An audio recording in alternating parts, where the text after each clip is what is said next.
कुत्सित वाचो वेगम, वाणी के वेग को शासन में लीजिए, और मनसा मनोवेगम, मन का वेग, ये देखो ये भोगो आदि आदि संकल्प विकल्प, इसके वेग को सह जाओ। कुछ नहीं बोलना, सहने का मतलब होता है कुछ नहीं बोलना। मन कह रहा मुझे ऐसा करना है, मुझे ऐसा करना है, मुझे ऐसा, कुछ नहीं बोलना। कुछ भी उसकी जलन जो हो रही किसी से नहीं कहना, शांत गंभीर, खत्म। पर उपासक क्या करता है, जो कच्चा उपासक है, नहीं नहीं अब मेरे मन में आ रहे, मेरे मन में जलन हो रही, मुझे ऐसा करना है, मुझे ऐसा नहीं। शांत, न बोलना है जो मन में आ रहा है, ना उसकी जलन पर ध्यान देना है, अपने मंत्र नाम उपासना कर्तव्य में लगे, शांत हो जाए। इसके शांत करने की युक्ति है, इसे मतलब मत रखो। जैसे एक पागल आदमी रोड में खड़े तुम्हारे ऊपर कंकड़ फेंके, थूके, गाली दे, तो अपने लोग क्षमा भाव से क्यों पागल है, ऐसे मन भी पागल है, इसके निर्णय पे ना हो। ये क्षण क्षण में बदल, इसको भजन से मतलब नहीं है, इसको क्षण क्षण में नवीन नवीन प्रपंच चाहिए। ये मनसा वेगम मनोवेगम, इसका स्वरूप यही है, यही बंधन और मोक्ष का कारण है। ये क्षण क्षण में प्रपंच चाहता है। 5 ज्ञानेंद्रियों के द्वारा ये जाल रचा करता है जीव को फंसाने का। जहां हो, जैसी परिस्थिति में हो, बहुत अच्छी परिस्थिति भगवान ने दी, उसी परिस्थिति में भजन कर ले जाओ। परिस्थिति बदलने की जरूरत नहीं है, भजन करने की जरूरत है। भजन कर ले गए तो स्थिति बदल जाएगी, परिस्थिति नहीं। परिस्थितियां कहीं भी अनुकूल नहीं होती, स्थिति अनुकूल बनाई जाती। भजन के द्वारा स्थिति, जीवन में कभी कोई परिस्थिति ही ऐसी नहीं है जिसमें भजन किया जा सके। जीवन में पूरे, अगर पूरे जीवन के तारतम्य को देखते हैं तो एक कष्ट की वेदी पर स्वाहा ही स्वाहा होता है। जीवन की आहुति केवल कष्ट पर, और आज भी कष्ट ही कष्ट। फिर आप सोचोगे सुख किसे कहते हैं? ऐसे कांटों वाले पेड़ पर ऐसा सुगंधित फूल खिलता है कि जिससे परमात्मा मुग्ध हो जाता है। जीवात्मा नहीं, परमात्मा मुग्ध हो जाता है। वो ये मार्ग है। उस सुमन को लेकर वो अपने श्रृंगार में लगा लेते हैं। सुमन, सुंदर मन, ये कांटों पे खिलता है। जैसे गुलाब का फूल कांटों पे नहीं खिलता, हाँ ये कांटे हैं। हर द्वंद की पीड़ा को सहता हुआ जब उपासक आगे बढ़ता है तब सुमन खिलता है। उस सुमन को प्रियाजू अपने केश पास में धारण करते हैं। उस सुमन को प्रियाजू अपने कर कमल में लेते हैं। अगर आप सहना नहीं सीखे, मांगे बनी नहीं हृदय की, ऐसा हो तो भजन हो सकता है, ऐसा हो तो भजन लिख लो आप। मन बहुत चंचल है, इसको हर समय नवम नवम नवम, जहां जैसी परिस्थिति उसी में भजन करके निकल चलो। गृहस्थ में हो, विरक्त में हो, गांव में हो, शहर में हो, जहां जैसी परिस्थिति, परिस्थिति बदलने की कोशिश मत करो, स्थिति बदलने की कोशिश करो। जिनको लगता है परिस्थिति बदल जाएगी तो भजन होने लगेगा, नहीं। भजन होने लगेगा तो किसी भी परिस्थिति में भजन होने लगेगा। भजन नहीं तो किसी भी परिस्थिति में नहीं होगा, पक्का समझ लीजिए। इसलिए मनोवेगम, ये जो मन का वेग आ रहा है, इसको आप सहना सीखो और प्रियाजू पर भरोसा रखो। उनको जैसी परिस्थिति देनी होगी दे देंगे ना, भरोसा। अगर मांग मुख से निकाल दी तो अधूरापन साबित हो जाएगा कि हमको ये खाना पीना, ये हमको पहनना, ये ऐसी परिस्थिति, ये ऐसी, छोड़ दो। जोई जोई प्यारो करे सोई में भागे। शांत हो जाओ, मन के वेग को सह जाओ। क्रोध वेगम, महाप्रभु कह रहे कुत्सित विकार है। समस्त विकारों में प्रधान विकार होता है काम। काम से ही क्रोध का प्रादुर्भाव होता है।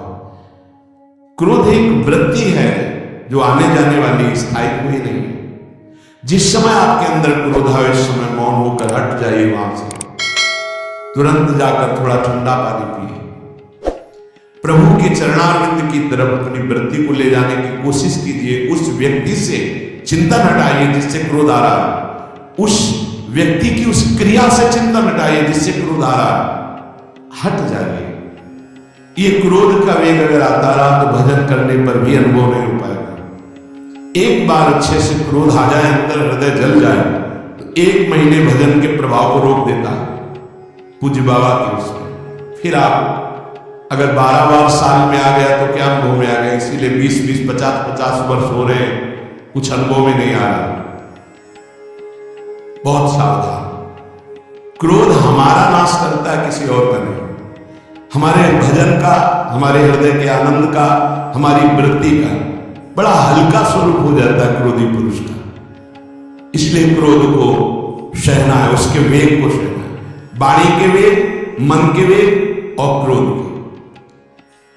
अगर क्रोध के वेग को सह गए तो अगला है हिंसा का वेग, वो अपने आप सह जाओगे, क्योंकि क्रोध से ही हिंसा होती है। हिंसा का वेग, वाणी के द्वारा बहुत हिंसा होती है। ऐसे कठोर वचन बोल दिए जाते हैं जो हृदय को चुभते रहते हैं। बाहर का डंडा लगा है, पिटाई हुई तो 2-4 दिन में ठीक हो जाएगा, लेकिन हृदय में जब पिटाई की जाती है कठोर वचन के द्वारा, तो 10 साल बाद अगर दिखाई दे तो फिर ये वो बोला था, ऐसा बोला था, वो हृदय में घाव बना रहता है। वाणी का हिंसात्मक स्वरूप प्रायः क्रोधी जनों में ही पाया जाता है। अगर क्रोध वेग को सह गए तो वाणी के द्वारा हिंसा नहीं होगी, और मन के द्वारा मलिन हृदय में हिंसा का भाव होता है कि चलो हम वैष्णव में मारेंगे तो नहीं, पीटेंगे तो नहीं आपको, लेकिन भगवान तुम्हारा नाश करेंगे, भगवान बहुत जल्दी, ऐसा भाव मन में, ये भी हिंसा है शरीर के द्वारा। तो ना वाणी के द्वारा, ना मन के द्वारा, ना शरीर के द्वारा। क्यों? उसके हृदय में भगवान बैठे, हमको उनको रिझाना है, हमें निर्दोष होकर भगवत प्राप्ति करनी है। ये हजारों दोषों की पंक्तियां यहां हैं। कोई कहते हैं हम निर्दोष हैं, हमें लगता है कि यही सबसे बड़ा दोष है। नहीं तो अंदर देखा जाए ना तो क्रम क्रम से धीरे धीरे निर्दोष हुआ जा रहा है प्रभु की कृपा से। कोई जन्म से निर्दोष नहीं होता, तो अवतार होते हैं भगवान के।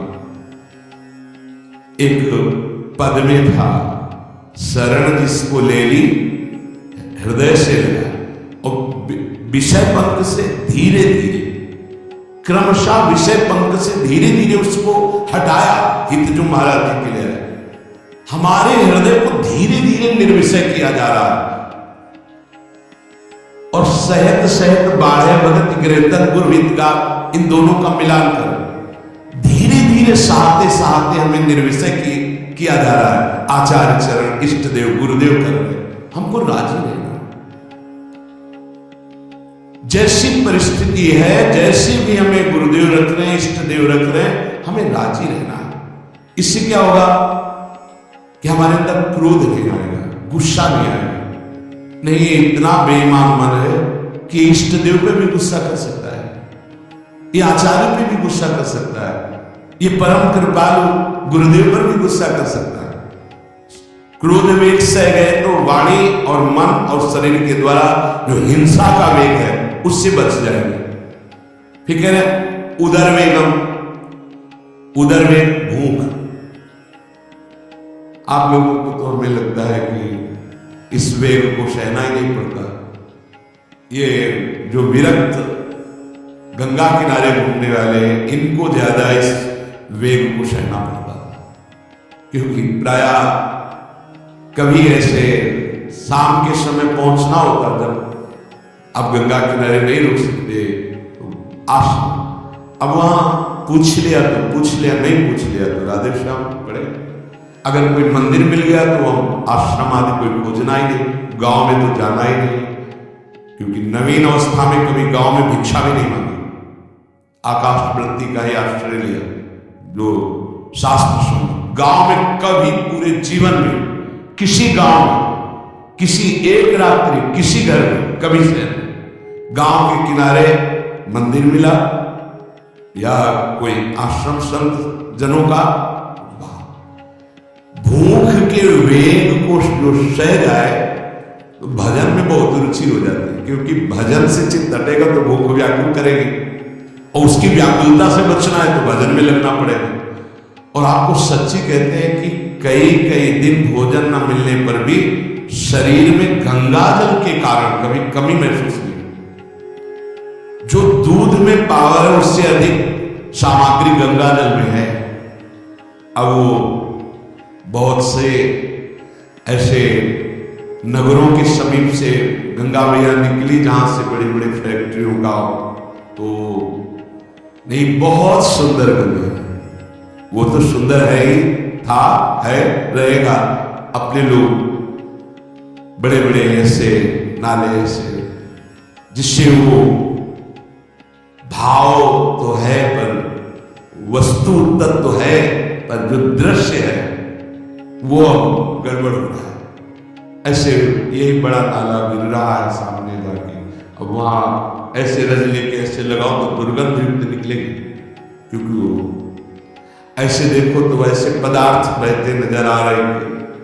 अब ये दुर्भाग्य ही है समय का कि परम पावन गंगा यमुना जैसी नदियां जहां स्नान आचमन और भरपेट जल पीकर परम पवित्र भगवदानंद में डूबा जाता था, वो भी सौभाग्य छिन रहा है। तो अगर सब सुविधा है तो भी हफ्ते 10 दिन में एक बार इस वेग को सहना तो सीखे। कस के भूख लगे और आज नहीं, एक दिन किसी व्रत का अनुष्ठान करने के लिए नहीं कह रहे, लेकिन इस वेग का आनंद तो लीजिए ना कभी। एक टाइम का छोड़ दीजिए, एक दिन की, हफ्ते में सुबह थोड़ा ले लिया, बस अगले सुबह ले लिया, तो आपकी दिनचर्या नहीं बाधित होगी। आपको तो मिल रहा है, मिल ही नहीं। जो उदर वेग है, भूख में भजन का एक तार जुड़ता है, ये देखा है। क्योंकि ना तो नींद आएगी और ना कहीं और कोई प्रपंच की गुंजाइश है, क्योंकि उदर वेग भूख से व्याकुल जी होता है। तो बचने के लिए एक ही उपाय है, केवल भगवत चिंतन। हटो उसके चिंतन से। ये पूर्व के संतों ने बहुत कष्ट पूर्वक भजन करके जो लाभ प्राप्त किया है वो आप लोगों को शहर में मिले। कभी कभी अपने को इससे परिपक्व करना चाहिए। जिसे शास्त्रीय पद्धति में महीना में 2 व्रत ही है, 15 दिन में एक एकादशी, 15 दिन में एक एकादशी। वो इसीलिए रखा गया है सार्वजनिक रूप से कि वो संयम को ना कर पाए तो 15 दिन में एक दिन संयम पूर्वक पवित्र भजन। अपने लोग जानबूझकर हफ्ते में एक टाइम छोड़ दें या एक दिन कभी ऐसे, तो उदर वेग को सहते हुए भजन। उदर वेग देख लो, उदर वेग को सहने के लिए तो अगला जो बात कह रहे हो अपने आप सह जाओगे। जैसे क्रोध वेग को सह गए तो हिंसा वेग पर आप शासन कर लेंगे, ऐसे उदर वेग को सह गए तो उपस्थ वेग को सह जाएंगे। उपस्थ वेग कहते हैं जनेंद्रिय की, कामोपभोग को। जब पेट में भरपेट भोजन ही नहीं है ना, तो और कुछ चिंतन ही नहीं रहा। यौवन अवस्था, जवानी ऐसे भगवान ने काटी है कि याद ही नहीं रहा कि संसार का कोई सुख होता है। एक लक्ष्य ब्रह्माकार वृत्ति कैसे कैसे तत्वबोध हो, बस कठिन से कठिन जहां वैराग्य की भूमिका वहां कूद जाना, उसी में स्थिति में आने की कोशिश करना, देह राग का त्याग करना, ये युद्ध चल रहा था। बड़ी कृपा। उपस्थ वेग, इसका जनेंद्रिय का वेग आता है। जो स्कूल में आदतें जिनकी गंदी हो गई बच्चों की, फिर आगे वो संयम में उनको बहुत बाधा है। कई ऐसी क्रियाओं से वो जानकारियां रख लेते हैं कि जो अपना सर्वनाश करने के लिए पर्याप्त है। उपस्थ का जब वेग आए तो सहने की सामर्थ्य उसी की आएगी जो उदर वेग को सह जाता है। पक्का। किसी उपासक को देखा बहुत शरीर क्लिश हो रहा है, पूछा क्यों, भोजन क्यों नहीं करते, आप ऐसे कैसे हैं? पहले तो आप ऐसे नहीं थे, आप तो पहले बहुत स्वस्थ थे, फिर ऐसे नहीं, बताइए क्या? ज्यादा आवश्यकता नहीं है, जीने के लिए बस प्राण पोषण के लिए डाल लेते हैं, क्योंकि जो शांति चाहिए वो तो इतने से मिलेगी। बहुत बहुत ठीक है, ठीक है, पर इतना पाते रहो कि सीढ़ियां चढ़ उतर ले, इतना पाते रहो कि आपका शरीर काम करे, तो क्या हृदय बहुत प्रसन्नता है, बहुत सुंदर। संयम में अपने आप को ले आना ये महात्मा का लक्षण होता है, चाहे स्त्री शरीर हो चाहे पुरुष शरीर हो। धन्यवाद देंगे आप अपने आप को कष्ट दीजिए, यही तो राग त्यागना है।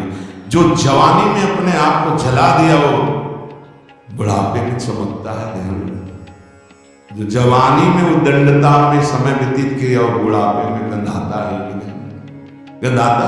वो अंदर जो दुर्गंध के पौधे थे ना, वो सब दुर्गंध फैलाते हैं।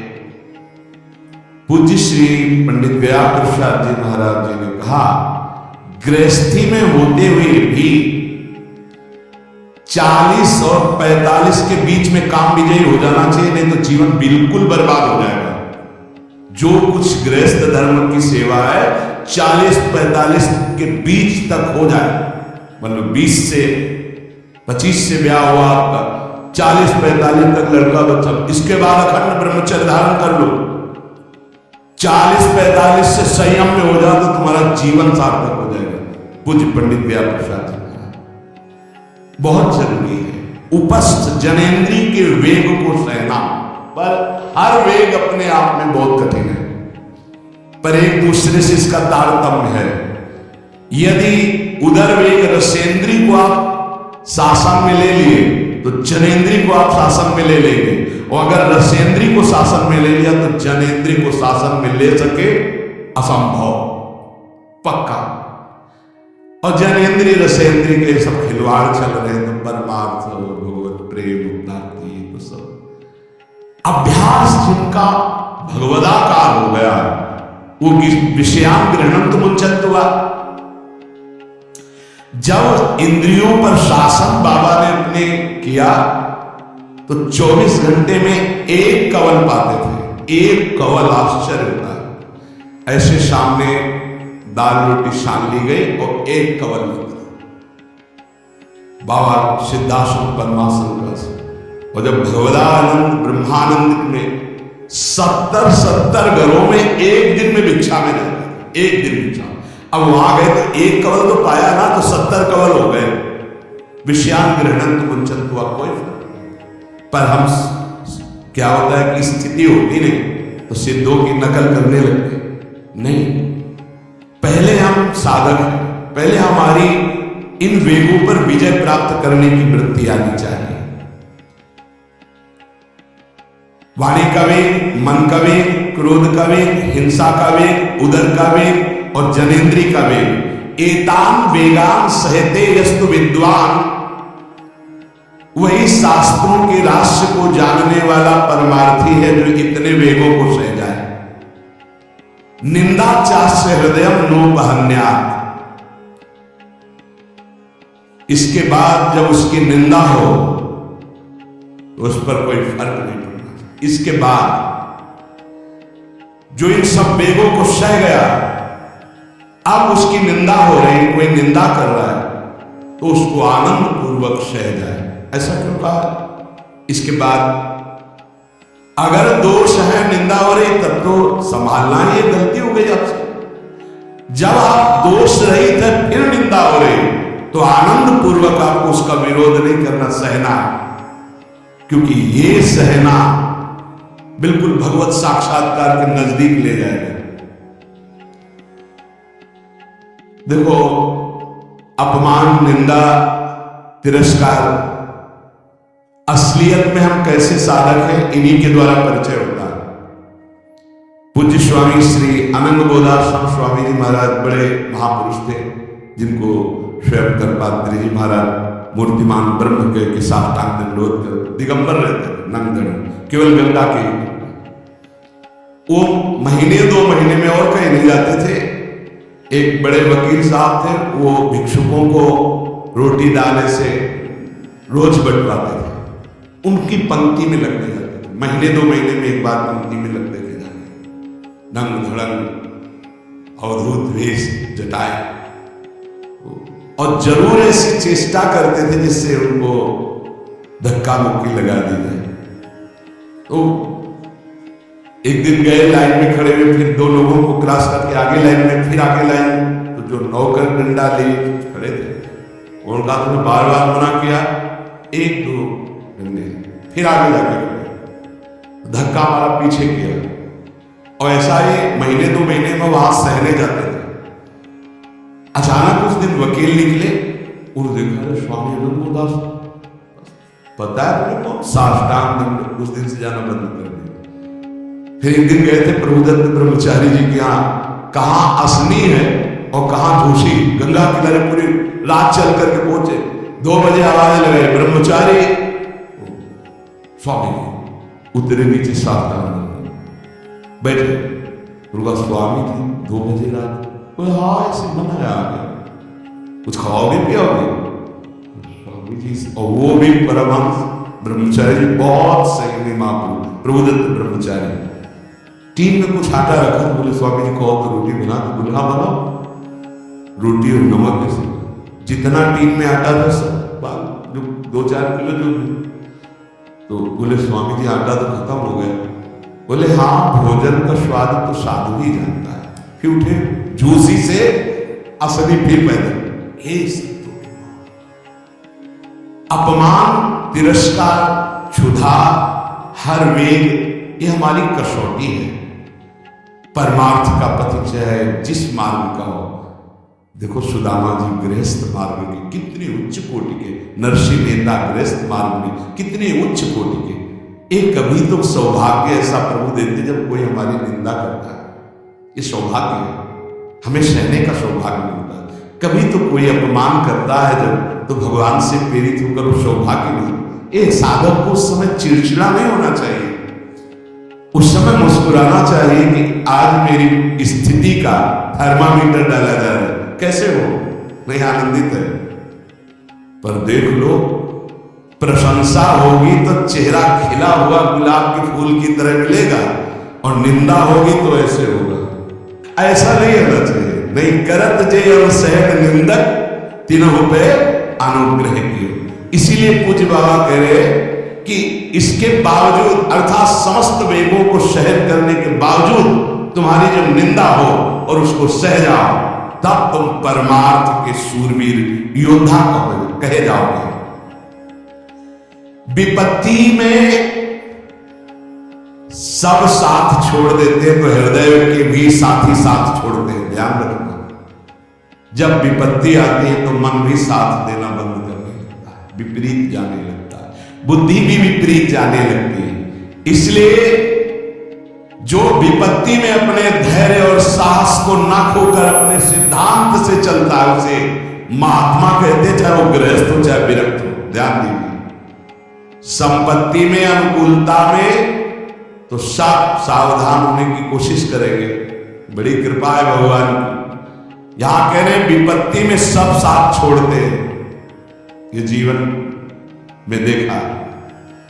विपत्ति में ना तो बाहरी कोई साथ देता है और न मन साथ देता है, उस समय भजन साथ देता है, भजन। विपत्ति में हृदय को जो दृढ़ रखे, धैर्यवान और साहस बिल्कुल ना गिरने पावे, आगे बढ़ो, नाम जब तुम्हारा भजन वैसे ही चलना चाहिए, तब समझना चाहिए कि हमारी साधना परिपक्व। विपत्ति कोई साथ देखा गया, कोई साथ नहीं। मन भी धोखा दे देता है, मन भी, अपना मन भी साथी नहीं, उस समय केवल भजन साथी होता है। तभी विपत्ति को कुंती जी ने मांगा, क्योंकि उस समय एक ही साथी होता है, हरि बस। संपत्ति में तो बहुत साथी मिल जाएंगे, अब तो साथी साथी है, जिधर देखो उधर साथी है। और उस समय तो जिधर देखो उधर केवल हरि है, दूसरा कोई है नहीं। ये बड़ा सुख मिलता है जब तिरस्कार और विपत्ति एक साथ होती है, तो सीधे प्रभु से फोन में बात होती, सीधे प्रभु होती है कि आपके सिवा। इसीलिए बहुत प्रवीण है कुंती माता, इसीलिए कहा कि मुझे विपत्ति दीजिए जो हर कदम में आपका स्मरण करे। अच्छा, प्रभु जब कृपा करते हैं तो ऐसी विपत्ति देते हैं कि अंतिम श्वास तक वो बनी ही रहती है, अंतिम श्वास तक बनी। हर कदम पर जैसे गार्ड रखा रहता है ना, सावधान, यहां से ऐसे ऐसे ऐसे हर समय विपत्ति महारानी सावधान, तुम्हारा जीवन कभी भी नष्ट हो सकता है, किसी भी क्षण नष्ट हो सकता है, इसलिए हर समय लक्ष्य पे रखो अपनी दृष्टि प्रिया प्रीतम पे। ये कृपा। तो उपासक को जब विपत्ति मिले, सब साथ छोड़ दें, मन भी न लगे, तब धैर्य और साहस दोनों को सुरक्षित रखते हुए साधना में समय आया है, परीक्षा आई है, फेल मत, धैर्य पूर्वक डटे रहो, निकल जाएगा। ये तूफान है, मन का तूफान है, माया का तूफान, निकल जाएगा, आगे बढ़ो। अगर भूल गए तो इससे बड़ी कोई हानि नहीं होगी। ध्यान दें, साहानिस्तन महच्छिद्रम साचांग जड़ मूढ़ता यन्मुहूर्तम क्षणार्धम वा वासुदेवम न चिंतयेत्।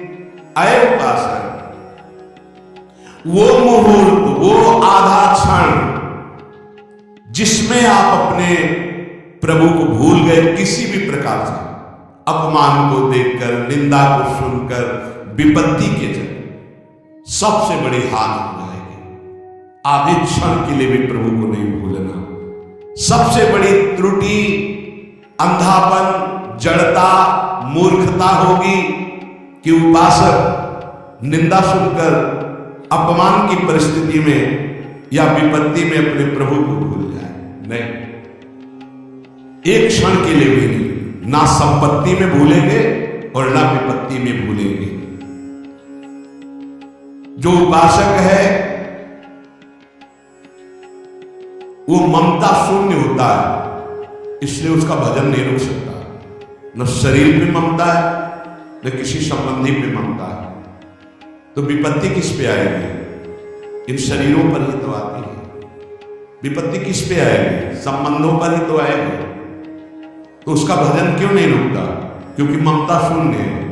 इसीलिए इस ममता पर प्रहार गुरुदेव करते, आचार्य शास्त्र करते, ममता शून्य बनो, अपनी ममता केवल प्रियालाल से। तो भारी विपत्ति में भी हमारी ममता सुरक्षित श्यामा श्याम से, उनका चिंतन चलता है। एक एक कदम पर वो मुस्कुराते नजर आते हैं जब किसी का सहारा नहीं होता, किसी का भरोसा नहीं होता, कोई अपना नहीं होता। ये जानबूझ करके किया जाता है। नहीं तो संसार में सबके कुछ न कुछ अपने होते हैं। संसार में कुछ न कुछ सपने होते हैं और कुछ अपने होते हैं। जानबूझकर सब सपने मिटाए जाते हैं और सब अपनेपन मिटाए जाते हैं। हमारा स्वप्न भी प्रभु होते, कल्पना, भावना, चाहत, गति जो हमारे प्रभु होते, हमारा अपनापन भी प्रभु से होता है। अब व्यवहार में सब अपने। अब देख लो, पहले एक बार अपनापन हटाया, ममता हटाई, प्रभु के चरणों में रखी। इसके बाद अब सबसे प्रभु भाव से नाते ने राम के मन, अब कोई फर्क नहीं।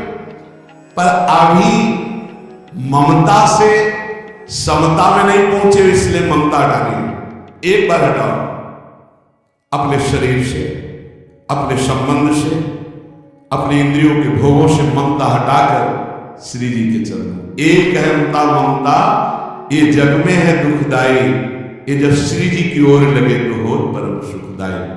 उपासक को क्यों विघ्न नहीं पड़ता भजन में? क्योंकि उसकी कहीं ममता ही नहीं होती। अब वो पधार गए, तो मृत्यु लोक है, जाना ही है, राधा राधा राधा। बलराम ब्रजवासी बताते हैं कि उनके बगल में गृहस्थ भक्त थे, तो उनका पुत्र मथुरा गया तो एक्सीडेंट से पधार गया, और उनके 4 घंटे जब का नियम था, तो 2 घंटे हुए थे, वो जप रहे थे, सूचना है कि आपके पुत्र का एक्सीडेंट हो गया और ऐसा ऐसा। तो उनका है पधार गया, बोले पधार गया, बोले जब पधार ही गया तो आगे का कार्य आप लोग देखो, 2 घंटा रह गया, पूरा जप हो जाने पर ही हम उठेंगे। पूज्य श्री मुखिया जी महाराज जो इस समय गाते हैं, राधा वल्लभ जी इनके पिताजी बड़े मुखिया जी गए, जहां राधा वल्लभ जी के सामने हारमोनियम में ऐसे हाथ रखा और एक बार राधा वल्लभ जी को देखा, आंख बंद की तो समाज पूरी होने के बाद ही आंख ले गई। इतने में सूचना है कि आपके बड़े पुत्र को अग्नि के द्वारा ऐसा, तो शरीर पूरा हो गया। तो बस राधा वल्लभ जी की तरफ देखा, आंख मूंदी, पूरी समाज करने के बाद ही। क्यों? क्योंकि ममता शोध है, ममता युगल चरणारविंद में राधा वल्लभ लाल जी जाने का समय निश्चित है, चला गया। अब हम श्री जी की सेवा में उसका मंगल ही होगा, ये आना बड़ा कठिन है। ममता का त्याग होना बड़ा